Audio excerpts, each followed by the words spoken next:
ভাগবত যদি কোন পাষণ্ডী যখন শোনেন বিষ্ণুদ্রোহী বললেন, তিনিও তৎকালে মহাভাগবত হয়ে যান।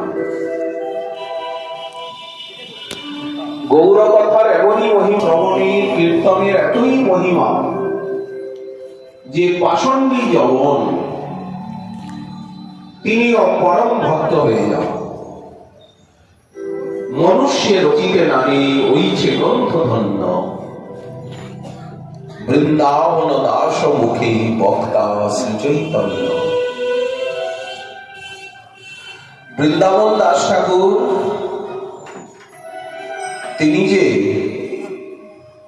আমাদেরকে এই অমৃত দিয়েছেন, অমৃতের গঙ্গা লীলা কথা, কার আদেশে, কার শক্তিতে? শ্রী নিত্যানন্দ প্রভু গৌর লীলারূপী আনন্দ মন্দাকিনীর ভগীরথকে আমাদের নিত্যানন্দ প্রভু ওনার ভান্ডার, উনি সেই ভান্ডারের ভান্ডারি করেছেন দশাবতার বৃন্দাবন দাস ঠাকুরকে স্বপ্নে দর্শন দিয়ে, শক্তি দিয়ে কৃষ্ণদাস কবিরাজ গোস্বামী পাঠকে।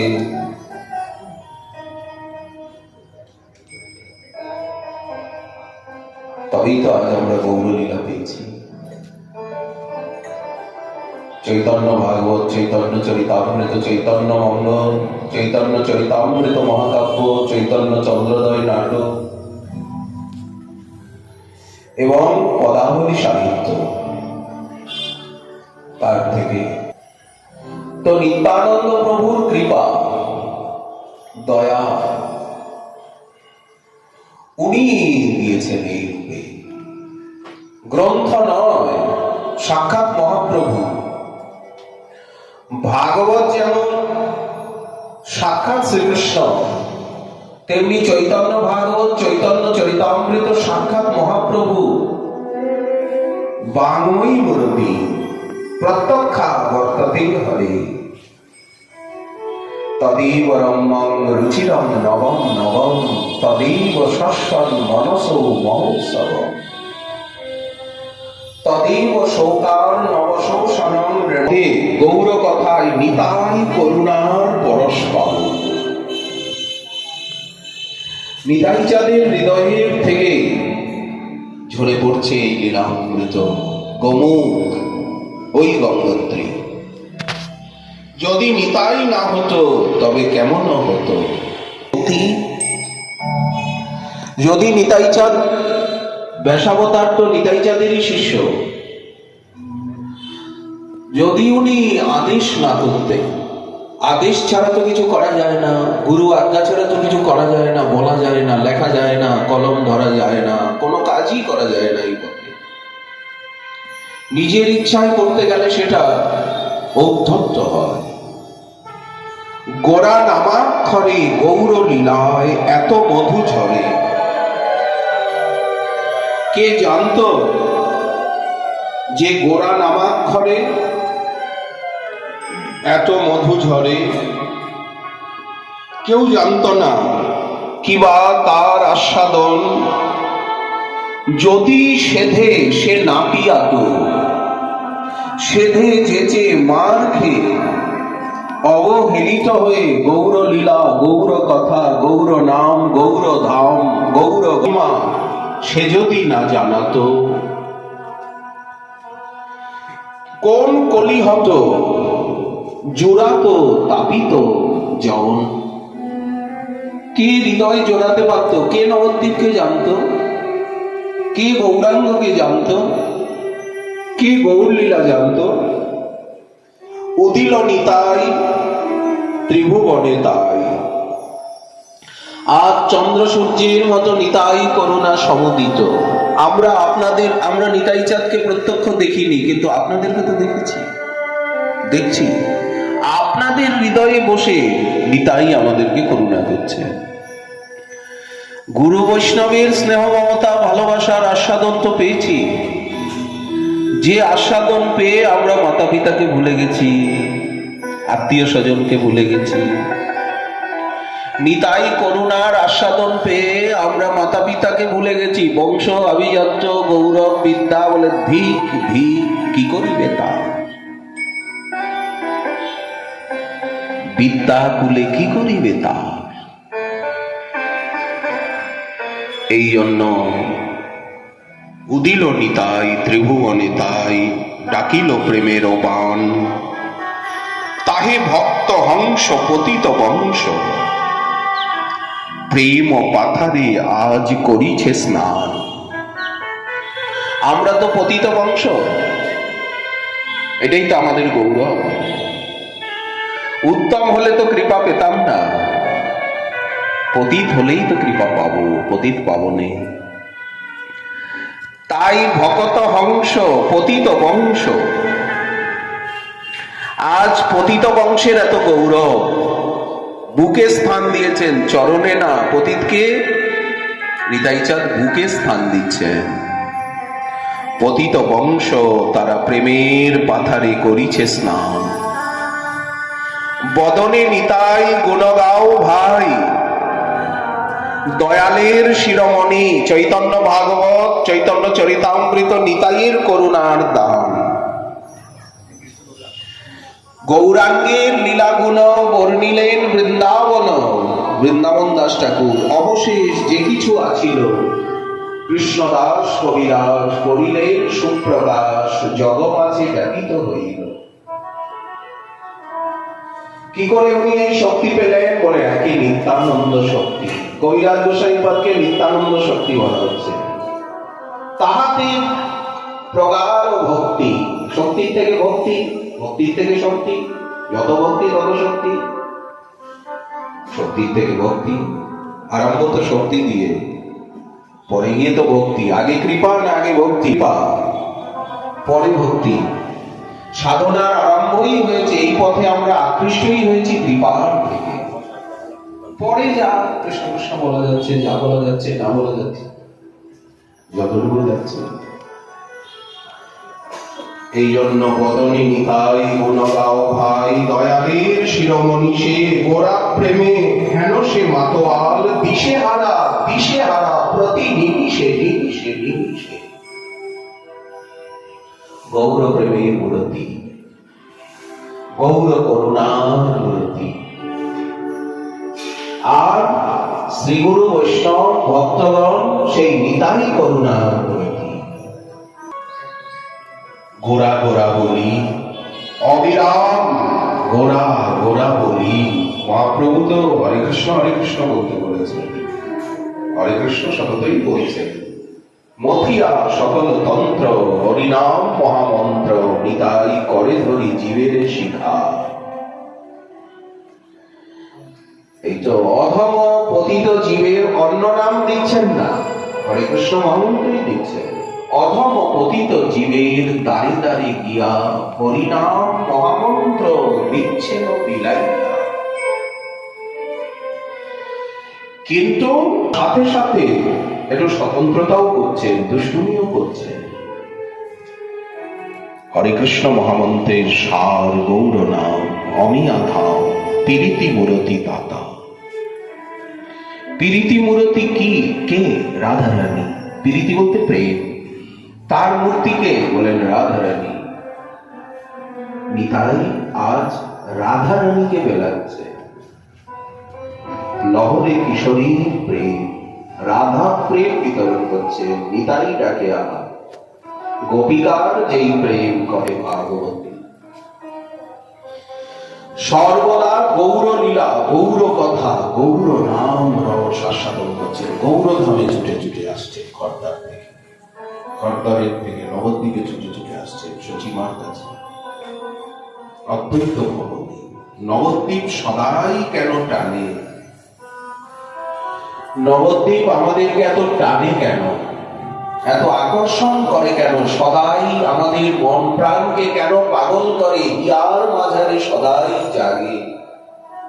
আজ বৃন্দাবনে বসেও নবদ্বীপ কিভাবে পাগল করে, কিভাবে হৃদয়ে জাগে। সিদ্ধ কৃষ্ণদাস তাঁত পাদে গৌর গোবিন্দ লীলামৃত গুটিকা দেখো, উনি কিভাবে নবদ্বীপকে বর্ণনা করেন। করছেন, নবদ্বীপের নিত্য লীলাকে বর্ণনা করছে। তাহলে কৃপায় সদাই জাগে গোরা গোরা বলি, অবিরাম গৌরাঙ্গ গৌরাঙ্গ, গোরা গোরা গোরা গোরা গোরা আগা গোরা বলি, প্রেমানন্দে মারে মাল সাপ, কভু পরে ভূমে আছাড়ি যাচ্ছেন, ধুলায় ধূসর হয় কলেবর, কভু কাঁদে বাহু পশারি, খেলে হুঙ্কৃত লম্ফ ঝম্পকৃত মেঘ নিন্দিত গর্জিতম, সিংহ ডমরু ক্ষীণ কটিকট, নীল পট্ট বাস শোভিতম, সপহু ধুনি তীরে না জানি কারো ভাবে, কেন কাঁদে বচন বলইতে অধর কম্পই, গোরা গোরা গোরা বলতে নারে বলিতে নারে অধর কম্পই, বাহু তুলি খেলে রোদিতম না, মধুর বৃন্দা বিপিন মাধুরী, মধুর শ্রী বৃন্দাবন যুগল ভজন ধন। কিন্তু কি করে উঠবো? সাধারণ কেদারনাথেই উঠতে পারি না, যমুনোত্রীতেই উঠতে পারি না, কি করে উঠবো ওখানে? তাই উজ্জ্বল রসে শ্রী রাধা শ্যামের পীড়িতি, সে রস ছানিয়া সুধা নিঙাড়িয়া দেখাইল তার মূরতি, সেই মূরতিকে নিরমল গৌর প্রেম রস সিঞ্চনে। এই যে যুগল প্রেম রস মূরতি কে? মহাপ্রভু রসরাজ গৌরাঙ্গ স্বরূপ, মহাভাবাঢ্য রসরাজ গৌরাঙ্গ স্বরূপ, শ্রীরাধা কনক সুবলিত তনু, নীল রতন নন্দলা, রসরাজ মহাভাব দুয়ে হয়ে একাধার, প্রকট নদিয়ায় সচির দুলা। নিতাই চাঁদ সকলের হৃদয়ে হৃদয়ে, কানে কানে, মনে মনে, ঘরে ঘরে মহাপ্রভুকে স্থাপন করছেন। অবধূতের আর কোনো কাজ নেই, সেই মূরতি দেখিয়ে দিচ্ছেন। প্রেমেরও আশ্রয়ী বিষয় নিতাই, সহায় শোভিতে ধার, দাস বিশ্বরূপে কয়, হেন যে নিতাই বলিহারি যাই তার। এই জন্য নিত্যানন্দ প্রভুই তো আমাদিগকে কৃপা করে চৈতন্য ভাগবত দিয়েছেন, তবেই তো আমরা পেয়েছি। চৈতন্য চরিতামৃত দিয়েছেন। আবার গুরু বৈষ্ণবের হৃদয়ে বিরাজমান হয়ে নিতাই চাঁদ আমাদেরকে আদেশ করেছেন, অনুশীলন করো। এই তো এই কলিকালে নাহি আর ধর্ম, ধর্ম অধর্ম কোনো দিকে তাকিও না। এই কলিকালে নাহি আর ধর্ম, বৈষ্ণব বৈষ্ণব শাস্ত্র কহেন এই মর্ম, ভবসিন্ধু তরিবারে যার আছে চিত্ত, শ্রদ্ধা করি শুনো সেই চৈতন্য চরিত্র। চৈতন্য চরিত সিন্ধু অপার অগাধ, কি করিতে পারে তাহে অবগাহে সাধ, তাহার মাধুর্য গন্ধে লুব্ধ হয় মন। সাগরের গন্ধ থাকে, মিষ্টি গন্ধ, সুবাস, আমোদ। এই জন্য মন মধুকর মাতল রে। চৈতন্য চরিত কথা কিরকম নিত্য নূতন, কখনো মনে হয় না যে আমি শুনেছি, কারণ প্রত্যেকেরই বলার ভঙ্গি আলাদা আলাদা, একই লীলা কিন্তু দেখবেন বাচন ভঙ্গি আলাদা আলাদা, ভাষার সংগ্রহ আলাদা আলাদা, বক্তব্যের উপস্থাপন পদ্ধতি আলাদা আলাদা। রোজই তো প্রসাদ পায়, কিন্তু প্রত্যহ নিত্য নূতন স্বাদ। স্বাদু স্বাদু পদে পদে বয়ন্তু ন বিতৃপ্যাম উত্তম শ্লোক বিক্রমে। শৃণ্বন্তি গায়ন্তি গৃণন্তি সাধব। এই জন্য শুনিতে শুনিতে ভক্তের জুড়ায় শ্রবণ। এখানে জাগতিক বিদ্যা, পাণ্ডিত্য, বুদ্ধি স্তিমিত, পরাভূত, লাঞ্ছিত, বিতাড়িত, ওগুলোর দরকার নেই। তাহলে যে বুঝবো না, শুনিতে শুনিতে শ্রবণই তো শ্রেষ্ঠ ভজন। লোকে বলে না খালি বললে হবে, আচরণ করতে হবে না, কিন্তু ভাগবত তা বলেনি। ভাগবত সে কথা বলেননি। ভাগবত বলছেন এই পরম ধর্মের কথা শ্রুত, শুনলেই কৃতার্থ। ব্রহ্মাণ্ড দ্রোহী, বিশ্বদ্রোহী কৃতার্থ হয়ে যাবে। অনুপঠিত, পড়লেই হবে। যত গ্রন্থ পড়বে তত গ্রন্থি বাড়বে নাকি? আরো গিট্টু লাগবে এখানে। বললেন না, বিদ্যতে হৃদয় গ্রন্থি ছিদ্যন্তে সর্ব সংশয়া ক্ষীয়ন্তে চাস্য কর্মাণি। কেন গ্রন্থি বাড়বে? গ্রন্থ পড়লে। শুনিতে শুনিতে সে হব শ্রুত, অনুপঠিত, ধ্যাত, চিন্তিত, আদৃত, যে কোনো একটা। সদ্য পুনাতি সদ্ধর্ম দেব বিশ্বদ্রোহপিহি দ্রোহপিহি। যার একটা নামের এত মহিমা, তার কথার কত মহিমা। নামের যদি এত মহিমা হয়, তাহলে রূপের কত মহিমা হবে। প্রশ্নটা আমরা করছি না, রাধারানী করছেন সখীকে। নাম পরতাপে যার ওই ছন করিল গো। তাহলে তাকে দেখলে আমার কি হবে? তাকে ছুলে আমার কি হবে? সে যেইখানে থাকে সেইখানে গেলে আমার কি হবে? মহিমা আরো বেড়ে যাচ্ছে। অঙ্গের পরশে কিবা হয়, যে স্থানে বসতি তার নয়নে দেখিয়া গো। ধামের মহিমা আরো বেড়ে যাচ্ছে। নামের থেকে রূপ, রূপের থেকে গুণ, গুণের থেকে লীলা, আবার লীলার থেকে সেবা। সেবা করতে গেলে রাধারানী বলছেন সেবা করতে গেলে আমার কি হবে? যদি অগুরু চন্দন হইতাম, তুয়া অঙ্গে মাখা রইতাম, খালি শ্যাম শ্যাম শ্যাম শ্যাম শ্যাম শ্যাম বলবো, লালসা বেড়ে গেল, তাকে দেখবো, তার কাছে যাব, তাকে ছোবো, তার সেবা করব, ঘামিয়া পড়িতাম রাঙা পায়। মহিমা বেড়ে যাচ্ছে তো। আর সবার থেকে সবার উপরে কি? সেবার মহিমা। রাধারানী তো সেবাই চাচ্ছেন। আমি কৃষ্ণ পদদাসী, তাহে তিহ সুখ রাশি, আলিঙ্গিয়া করে আত্মসাৎ। অথবা না দেয় ক্রোল, যারে মোর তনুমন, তবু তিহ মোর প্রাণনাথ। আশ্লিষ্যবা পাদরতাং পিনষ্ট, মাম অদর্শনান মর্ম হতাং করতু বা, যথা তথা বা বিদধাতু লম্পট, মৎ প্রাণনাথস্তু শৈব না পরঃ। সেবার মহিমা সবার উপরে। নিতাই চাঁদ আমাদেরকে এই অমৃত দিয়েছেন। শুনিতে শুনিতে সেহ কি অদ্ভুত চৈতন্য চরিত। শুনতে শুনতে প্রেম হবে। শ্রবণ মঙ্গলম তব কথামৃতম, তপ্ত জীবনম কলমশাপহম কবিভির ঋতম শ্রীমদাততম। দেখুন না, ধনী ভক্তগণ, হৃদয়বান মহৎ প্রাণ ভক্তগণ কিরকম সাজিয়ে কথা যজ্ঞ করেন, নাম যজ্ঞ করেন। শ্রীমৎ বলতে ধনী ব্যক্তিগণের দ্বারা আততং বিস্তৃতম, তনু বিস্তারে। শুনতে শুনতে কৃষ্ণে প্রেম হয়ে যাবে, প্রেমোদয় হবে। শ্রবণাদি শুদ্ধ চিত্তে করে উদয়। নিত্য সিদ্ধ কৃষ্ণ প্রেম কভু সাধ্য নয়।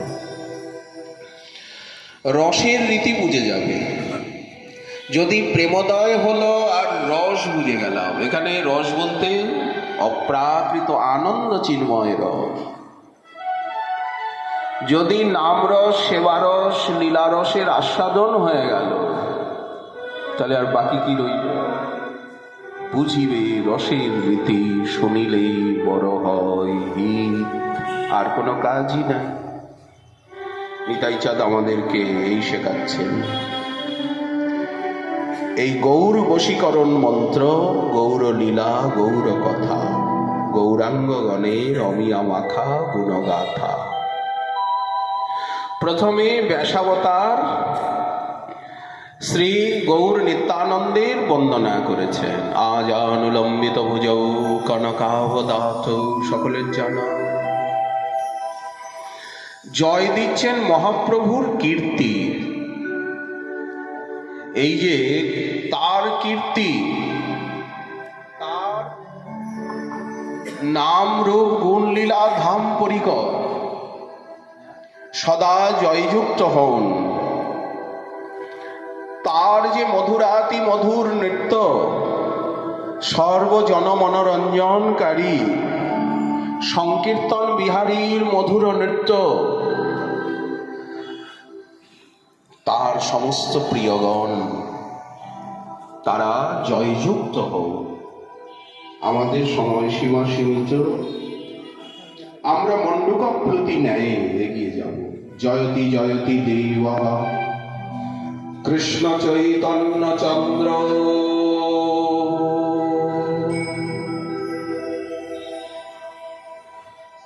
আমরা তো কোনো দেবদেবীর উপাসনা করি না, সবাইকে সম্মান করি, উপাসনা তো করি না, এখানে তো কাউকে ঢুকতে দিই না। গৌরবেদের সার, এখান থেকে সর্বনা। গৌর সাধক, গৌর ভজক, গৌর করিবেন পাপ।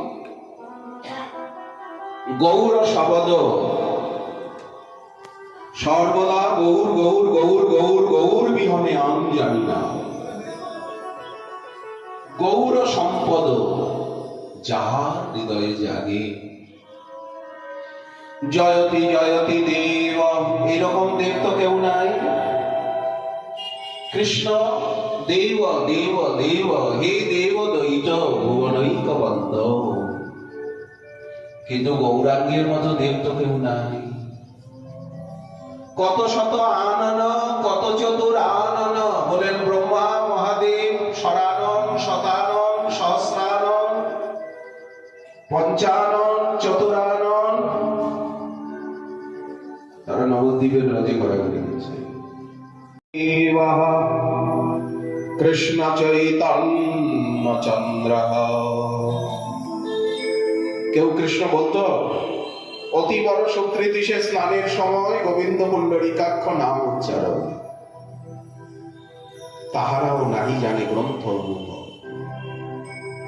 চৈতন্য ভাগবতে কি পরিষ্কার বর্ণনা। আমরা আসছি প্রাক চৈতন্য যুগের ইতিবৃত্ত, তার যে শব্দচিত্র অঙ্কন করেছেন ব্যাসাবতার।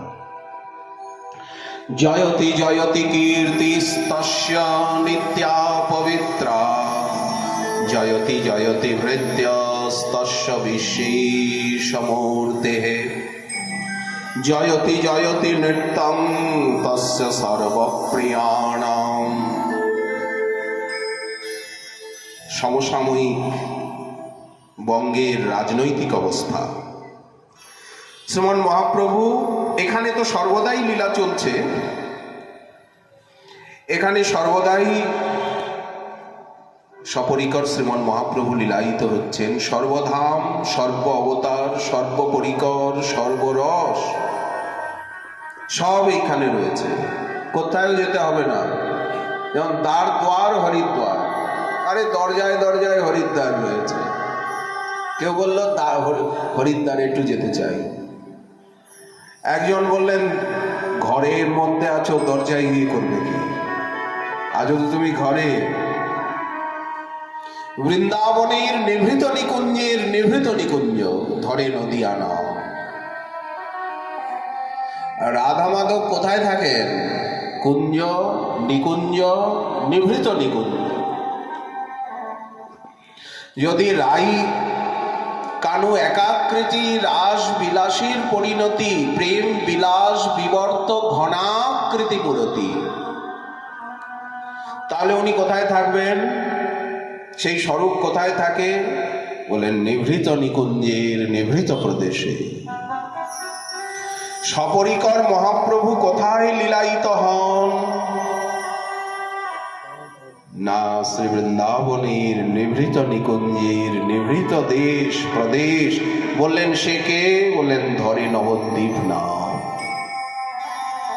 ধরে নদিয়া নাম। নবদ্বীপ ছাড়া এই স্বরূপকে দেখা যায় না। যমুনার কুলে কুলে কিন্তু এই স্বরূপ ঘোরে না, সরজুর কুলে কুলে এ স্বরূপ ঘরে না, মহাসিন্ধুর তীরে এ স্বরূপকে দেখা যায় না। যায় সুরধ্বনির তীরে ওকে হরি বলে নেচে যায়, যায় রে নেচে সোনার বরণ, চাঁদের কিরণ মাখা গায়। এই তো গৌরাঙ্গ স্বরূপ, গৌর অনুরাগ, গৌর ভক্তি। নবদ্বীপ আমাদেরকে দেবেন গৌর ভক্তি, গৌর অনুরাগ, গৌর প্রেম, গৌর চরণের অতিমতি, গৌর চরণ। 1486 খ্রিস্টাব্দে শ্রীমন মহাপ্রভু আবির্ভূত হন প্রকট লীলায়, নিত্য লীলায় আবির্ভাব নাই। এই জন্য ব্যাসাবতার বারবার একটি কথা বলেছেন, এই সব লীলার কভু নাহি পরিচ্ছেদ, আবির্ভাব তিরোভাব মাত্র কহে বেদ। তখন ভারতবর্ষে পাঠান এবং লোদি বংশের প্রবল প্রতাপ। 1450 খ্রিস্টাব্দে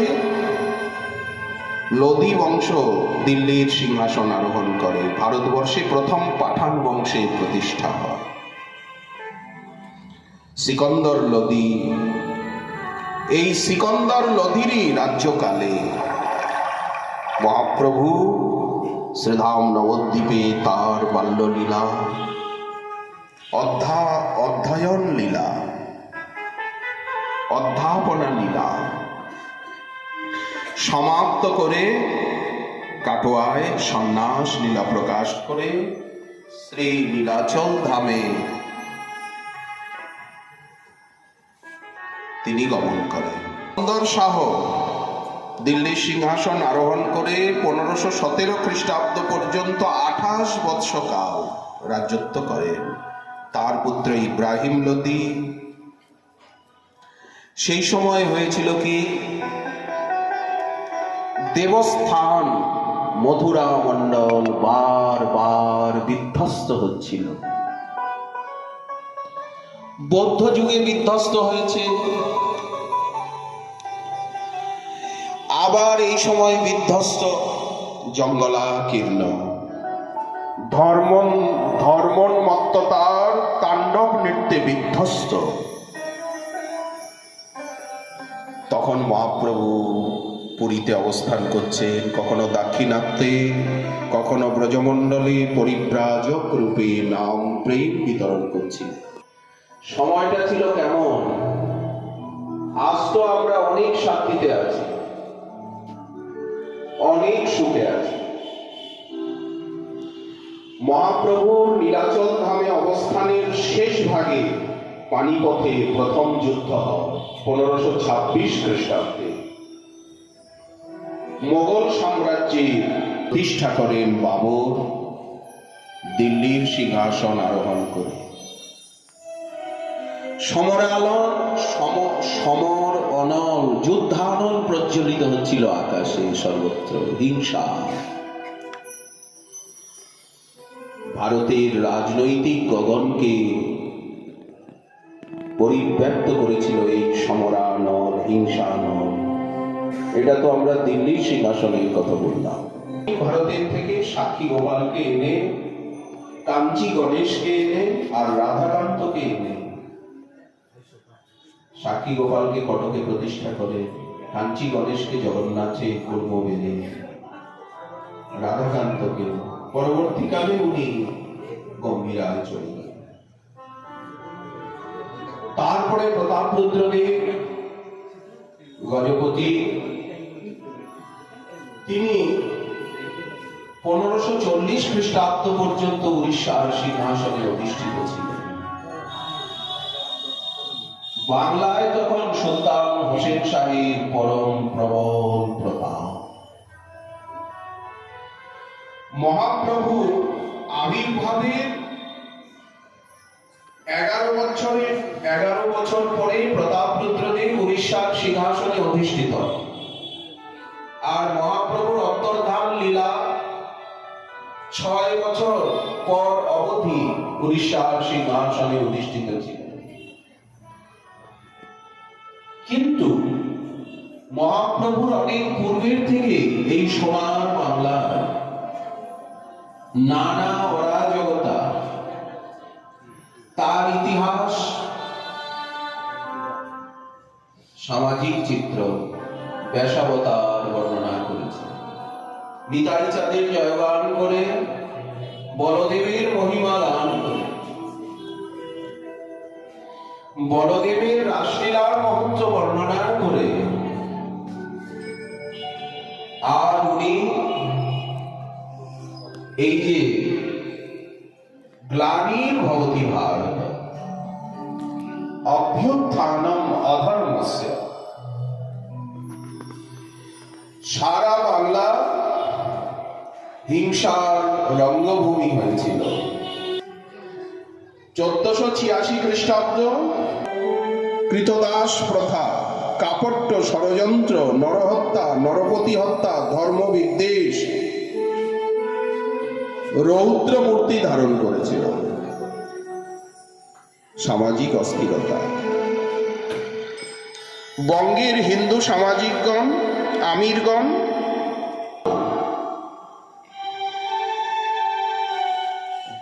সর্বপ্রথম হোসেন শাহের আমলে ভরদ্বাজ গোত্রীয় ব্রাহ্মণ কুলে আবির্ভূত প্রধানমন্ত্রী পদে তাকে বসানো হয়েছিল শাকর মল্লিক নাম দিয়ে, আর তার কনিষ্ঠ ভাই ভ্রাতা দবির খাস প্রাইভেট সেক্রেটারি, আর উনি প্রধানমন্ত্রী, আর তার ছোট ভাই অনুপম টাকশালের অধ্যক্ষ। কিন্তু তাদের বুদ্ধি বলে বাংলার এই সাম্রাজ্য, অখণ্ড বাংলার, অখণ্ড বঙ্গের সাম্রাজ্য সুরক্ষিত হলেও কামরূপ অভিযানে এবং উড়িষ্যার অভিযানে বারবার হোসেন শাহ যেভাবে মন্দিরকে বিধ্বস্ত করছিলেন,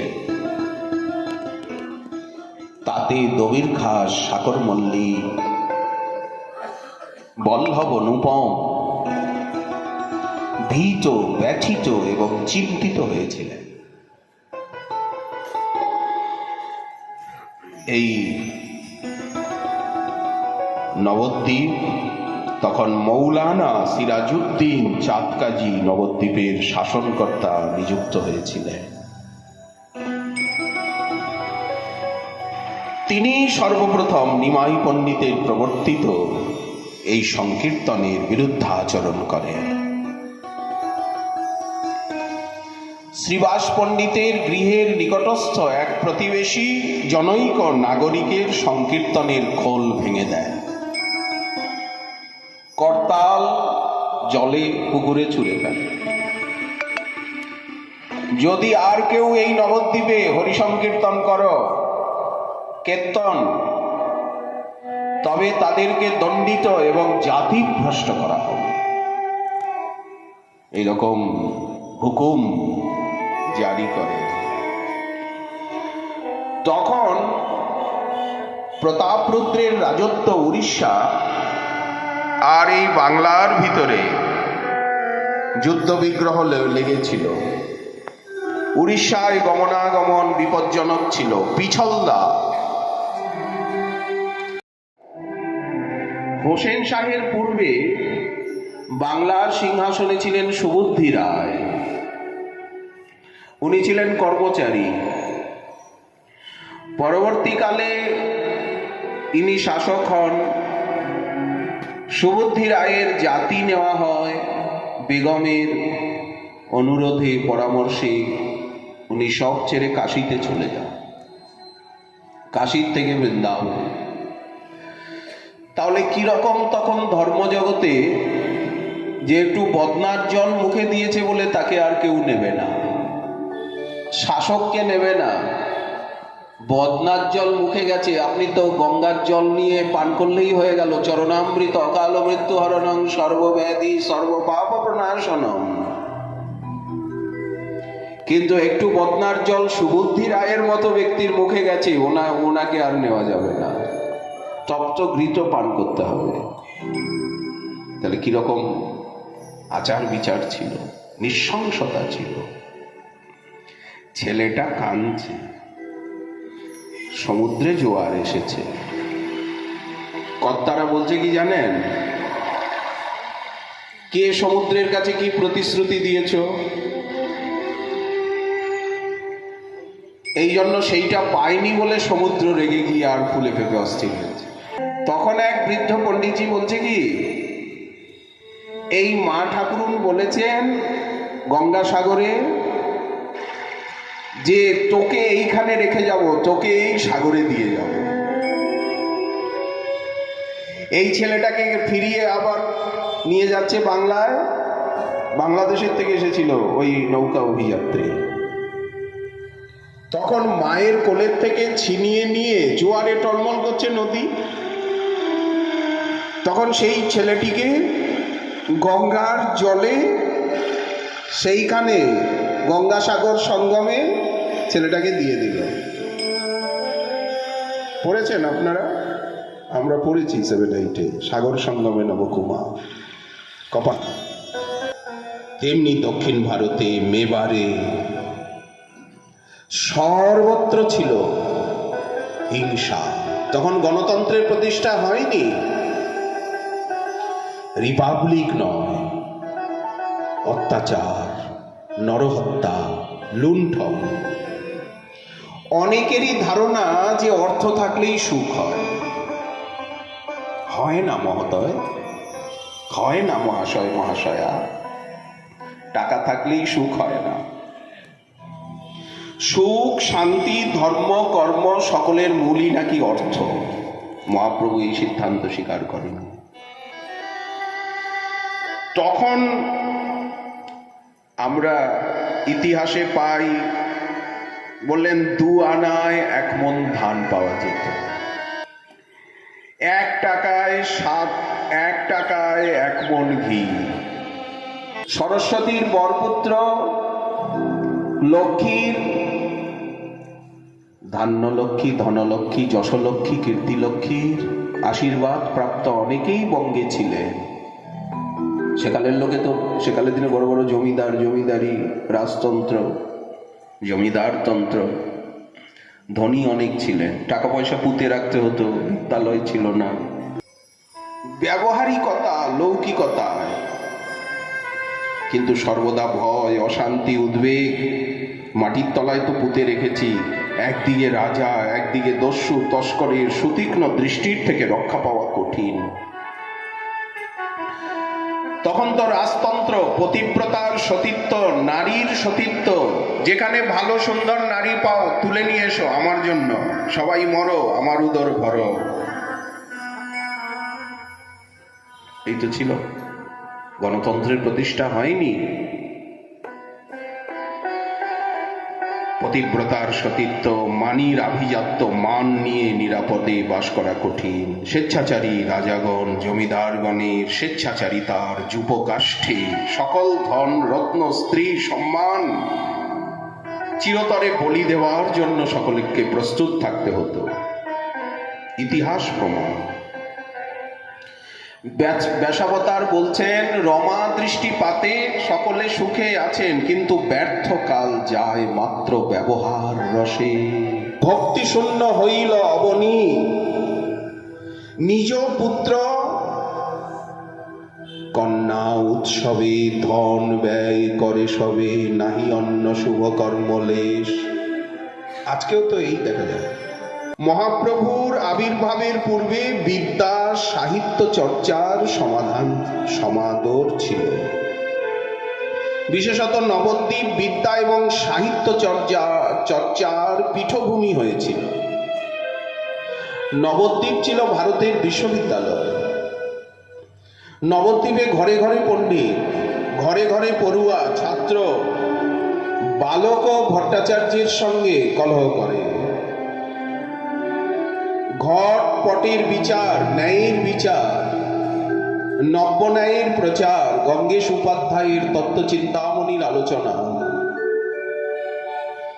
নবদ্বীপে ন্যায়শাস্ত্র পড়ার জন্য, স্মৃতিশাস্ত্র পড়ার জন্য, ব্যাকরণ পড়ার জন্য, কাব্য সাহিত্য লোক আসছে, আজও আসেন। নবদ্বীপের বিশ্ববিদ্যালয়ে যিনি স্নাতকোত্তর হন, তিনি সর্বশ্রেষ্ঠ বিদ্বান বলে ভারতে পূজিত হতেন, প্রতিষ্ঠিত হতেন। গঙ্গাদাস পণ্ডিতের মতো প্রবীণ বৈয়াকরণ, কত কত নৈয়ায়িক। তার পূর্বে লক্ষণ সেনের রাজত্বকালে সভাপণ্ডিত কবীন্দ্র জয়দেব তারা আবির্ভূত হয়েছেন এই বঙ্গে। সরস্বতী প্রসাদে সবে মহাদক্ষ, সবে অধ্যাপক করি গর্ব ধরে, বালকেও ভট্টাচার্য শনি কক্ষা করে। নানা দেশ হইতে লোকে নবদ্বীপে যায়, নবদ্বীপে পরিলেশে বিদ্যার সপা। অতএব নবদ্বীপে পড়ুয়ার নাহি সমুচ্চয়, কত যে পড়ুয়া, লক্ষ কোটি অধ্যাপক নাহিক নিশ্চয়। শাস্ত্র পড়াইয়াও সবে এই কর্ম করে, কেউ পরম ধর্মে আসতে পারছে না, জালে আটকে আছে। শ্রোতার সহিত যম পাশে ডুবি মরে। তার্কিকরা সকালে উঠলেই কি বলে? জাতি, অনুমিতি, ব্যক্তি। এই শব্দের আলাপ চারিদিকে কি শোনা যাচ্ছে? জাতি, অনুমিতি, ব্যক্তি, উপাধি, ভগবত প্রসঙ্গ নাই। যে যত অধিক কল্পনা নিপুণ, তিনি তত শ্রেষ্ঠ পণ্ডিত। আর সাহিত্যের ভাণ্ডারে যোগীপাল, ভোগীপাল, মহিপালের গীত, মনসার গান, শীতল, মঙ্গলচণ্ডী, বিশ্বহরীর, পাঁচালী, রামায়ণ, মহাভারতকেও বিকৃত করে সুসাহিত্যের দুর্ভিক্ষ। সেই নববসন্তের প্রভাতের প্রাক্কালে কক্ষীর অস্পষ্ট কাকলির মতো মধুর কোমলকান্ত পদাবলী ঝঙ্কারে কবীন্দ্র জয়দেব, গুণরাজ খান, মালাধর বসু, চণ্ডীদাস বিদ্যাপতি, অতি কবীন্দ্র বঙ্গের সাহিত্য রঙ্গমঞ্চে তারা অবতীর্ণ হলেন। নববসন্তের সুপ্রভাতে অস্পষ্ট কোকিল কাকলির মতো প্রথম মালাধর বসু, নরাজ খান কৃষ্ণ রচনা করলেন বঙ্গভাষায়, চৈতন্য ভাগবতেরও অনেক আগে। শ্রীমদ্ ভাগবতের দশম স্কন্ধ একাদশ স্কন্ধের মর্মানুবাদ করলেন। গোবিন্দের প্রতি প্রাণনাথ ভাবটা সর্বপ্রথম আমরা মাধবেন্দ্র পুরীতে পাই। লীলাসুখ বিল্লমঙ্গলে পাই। আর বাংলায় গুণরাজ খানের কৃষ্ণ বিজয় কাব্যে মহাপ্রভু বললেন, এই বাক্যে বিকাইনু আমি সেই বংশের হাত। আমি কলিন গ্রামবাসী মালাধর বসুর বংশের কাছে বিকিয়ে গেছি, কারণ তাদের পূর্বপুরুষ সত্যরাজ খান বসু রামানন্দের কৃষ্ণ বিজয় কাব্যে লিখেছে, নন্দের নন্দন কৃষ্ণ মোর প্রাণনাথ। মহাপ্রভু সাহিত্য কত ভালোবাসে। মহাপ্রভুকে যদি কিছু শোনাতে পারেন গজপতি প্রতাপরুদ্র দেবের মতো, তাহলে তো সব ভেসে যাবে। ভুরিদা ভুরিদা বলি কলে আলিঙ্গ। বেশ, মহাপ্রভু যখন গৌড়ে রামকেলিতে গমন করেন, তার ঐশ্বর্যে মাধুর্যে মুগ্ধ হয়ে লোকাকর্ষণে হোসেন শাহ মহাপ্রভুকে সাক্ষাৎ ভগবান বলে স্বীকার করেছিলেন। না, দবির খাস, সাকর মল্লিক তিনি সাধারণ মানুষ হতে পারেন না। তোমরা আমাকে উল্টো বুঝাচ্ছ। কেশব ছত্রী উল্টো বুঝিয়েছিল বাদশাহকে, সাধারণ হিন্দু সন্ন্যাসী ঘুরে বেড়ায়, তার পেছনে কয়েকটা লোক। তোমার এই নিয়ে চিন্তা করার কোনো কারণ নেই। হোসেন শাহ প্রতিবাদ করে বলেছিলেন, এইভাবে কথা বলবে না। মহাপ্রভুর আবির্ভাবের পূর্বের থেকে সমাজের মেরুদণ্ড বর্ণাশ্রম ধর্ম। লোকে বর্ণ বর্ণ বলে, আশ্রম আশ্রম বলে চিৎকার করে, বলেন পক্ষাঘাত রোগগ্রস্ত হয়েছিল। বর্ণাশ্রম ধর্ম, পক্ষাঘাত রোগ কাকে বলে? প্যারালাইসিস। বলেন কেন? কবি কর্ণপুর, ঠাকুর বৃন্দাবন, কবিরাজ গোস্বামী পাদ সামাজিক চিত্র অঙ্কন করেছেন। সূত্র মাত্র। বৈশ্যগণ নাস্তিক হয়ে পড়েছিল, রাজাগণ প্রজা শোষক হয়ে পড়েছিল। চারি বর্ণের অবস্থা শোচনীয়, চারি আশ্রমের অবস্থা শোচনীয় হয়েছিল। সব কথা তো আর বলা যায় না। 50 বছরের পরে বনে গমন করা উচিত বললেন, এই কথা কেউ মানত না। 50 বছরের পরে তো সংসার আপনাকে ছুটি দিয়ে দিয়েছে। হরিদাস ঠাকুরকে অপমান করেছিলেন,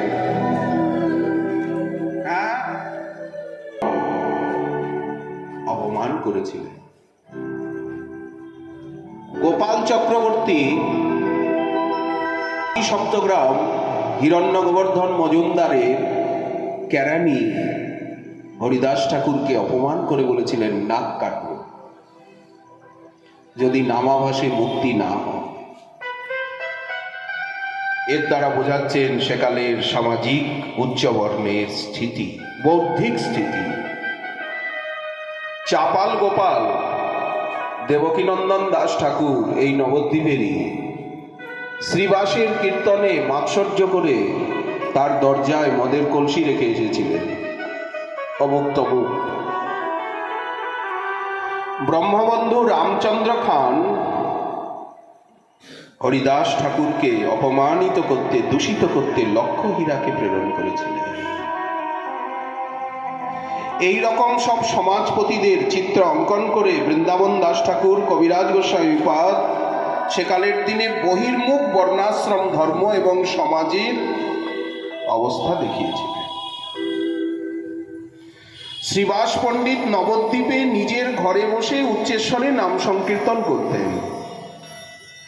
তখন লোকে শ্রীবাসকে নিন্দা করত, নির্যাতন করত। কেনে বা কৃষ্ণের নৃত্য, কেনে বা কীর্তন, কারে বা বৈষ্ণব বলি, কিবা সংকীর্তন। নিত্য কীর্তন কৃষ্ণ ভজন কিছুই জানত না। বৈষ্ণব কাকে বলে? হ্যাঁ, বৈষ্ণব কে? হাগা বৈষ্ণবটার কে? কটাক্ষ করত। বৈষ্ণব, বৈরাগী বৈষ্ণব।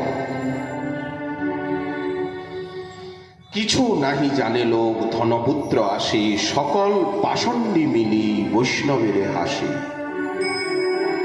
শ্রীবাস পণ্ডিতকে হাসতেন, অদ্বৈত প্রভুকে হাসতেন।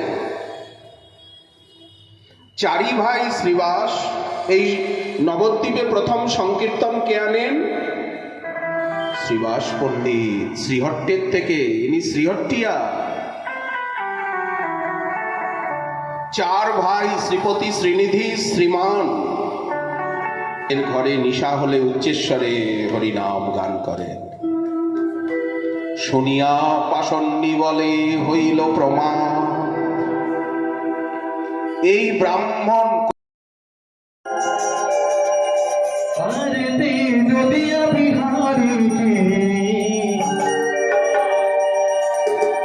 সংকীর্তন রাস বিহারী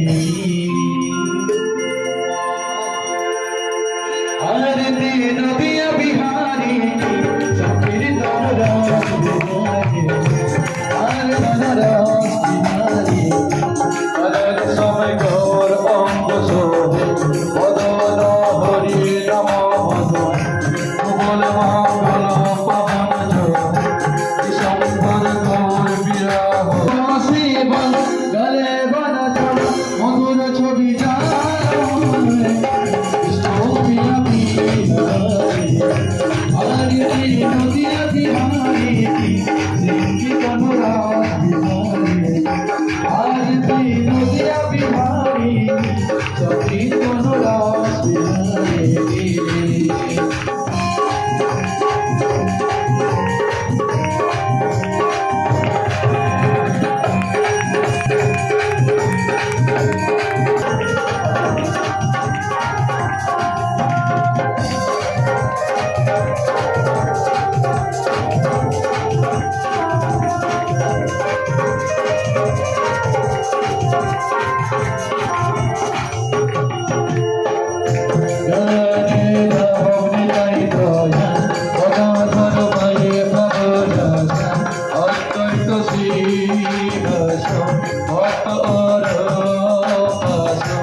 সংকীর্তনে হরি হরি ধারে মতর ছয়া করতল আরতি নদিয়া বিহারী সংকীর্তন রাস বিহারী আরতি নদিয়া বিহারী সংকীর্তন রাস বিহারী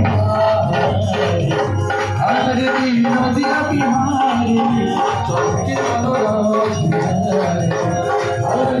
নদিয়া বিহারী সংকীর্তন রাস বিহারী আরতি নদিয়া বিহারী সংকীর্তন রাস বিহারী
জয় জয় রাধে কৃষ্ণ গোবিন্দ জয় জয় রাধে কৃষ্ণ গোবিন্দ স্বামী সুন্দর মাধব